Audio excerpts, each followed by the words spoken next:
చేయాలని కంకణం కొట్టుకుని ఎంత కష్టపడి రైనక ఎండనక పగలనక ఈ రాష్ట్రం కోసం శ్రమించారో అంతటి కష్టం ఈ 2 ఏళ్లలో గుండ శంకర్ గారు నిరంతరం శ్రమిస్తున్నారండి.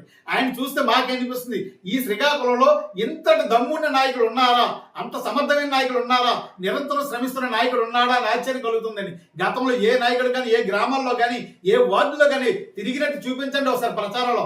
ఇప్పుడు ఆయన 2 ఏళ్ళు ఎంత తిరిగారు, వీళ్ళు 5 ఏళ్ళు 10 ఏళ్ళు చేసి వీళ్ళు ఎంత తిరిగారో ఒకసారి బేరీ చేసుకోండి సార్. నిధులు ఎంత ఖర్చు పెట్టారు, వాళ్ళు ఎంత ఖర్చు పెట్టారు, ఈ 2 ఏళ్ళలో మేము ఎంత ఖర్చు పెట్టాం, బేరీ చేసుకుందాం కావాలంటే. ఈ 2 ఏళ్ళలో శంకర్ గారు నియోజకవర్గం ఎంత ఖర్చు పెట్టారు నిధులు, అవన్నీ మన ఈ రోజు పెద్దపాటు రూపురేఖలు మార్చేస్తారు ఆ రోడ్డు కూడాను. అలాగే ఆర్టిస్ట్ కాంప్లెక్స్ చూడండి సార్, రాగోల్ టు ఆంధ్రప్రదేశ్ రోడ్డు ప్రతిదీ కూడాను ఈ రోజు. అలాగే మనం అనకూడదని నిరంతరం శ్రమించారంటే అర్ధరాత్రి అపరాత్రి తెలియకుండా నిన్నను కాక మొన్ననే సార్ మన మంగో తోటలో మనకి వైరస్ వ్యాప్తించింది సార్.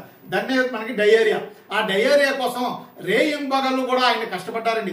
అసెంబ్లీ సమావేశాలు అక్కడ జరుగుతుంటే అక్కడ ఉదయం అటెండెన్స్ చేసుకొని అక్కడ కంప్లీట్ అయిపోయిన తర్వాత 3 గంటలకి మళ్ళీ బండెక్కి ఇక్కడ రాత్రి 10:30కి దిగి అర్ధరాత్రి 1 గంట వరకు ప్రతి తలుపు తట్టుతూ ప్రతి తల్లుడికి నేనున్నానని ధైర్యం ఇచ్చిన శంకర్ గారండి, గుండు శంకర్ గారండి.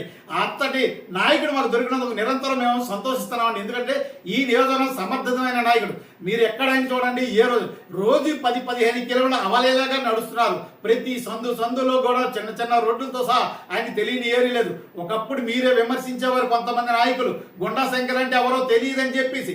ఈ రోజు పాలు తాగిన పసిపిల్లలు మాట్లాడి వస్తే ఎవరు గుండు శంకర్ అంటే పేరు చాలు ఆ వ్యక్తి బొమ్మ చూపిస్తే చెప్పే పరిస్థితికి వచ్చారు. ఈ రోజు అంత స్థాయిలో ఈ రోజు గుండా శంకర్ గారు నిలిచారు.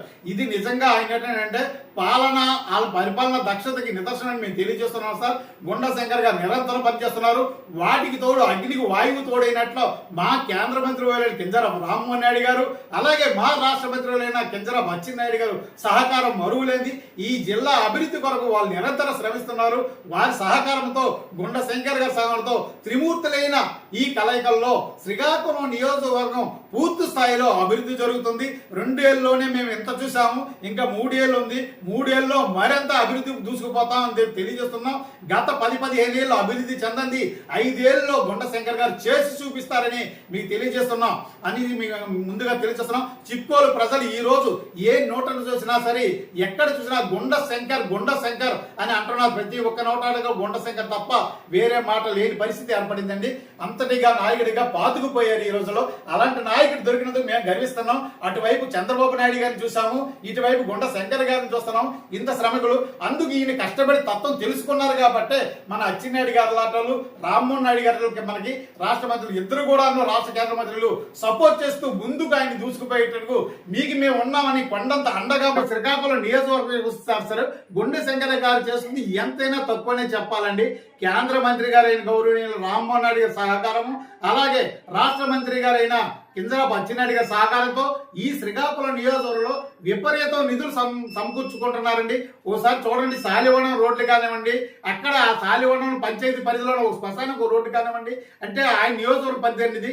అలాగే శ్రీకాకుళంకి వస్తున్న మెండపేట రాళ్ళపేట ఉందండి, అదేంటి ఐవరిపేట టు శ్రీకాకుళం అండి 3.40 అండి. అంటే అంత పెద్ద రోడ్డు కూడా గ్రావెల్ రోడ్డు. గత 50 ఏళ్ళుగా ఆ రోడ్డు లేదు గడ్డగొట్టపై నుంచి. అలాంటి రోడ్డుని ఈ రోజు గుండా శంకర్ గారు పూర్తి చేయగలిగారండి. ఆ రోడ్డుని ఆనందంగా ప్రతి ఒక్కరు